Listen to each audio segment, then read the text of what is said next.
hablaha mid quraan anigu ka helaa hablaha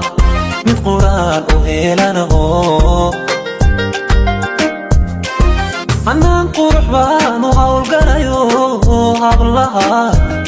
mid quraan murtida ku habaa mid quraan murtida ku habaa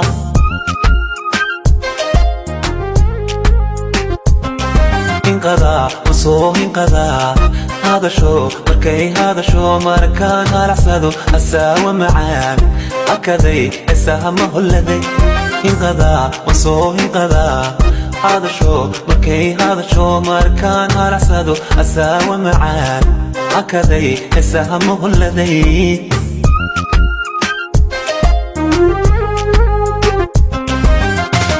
مدان وهالجمين عن كل مدان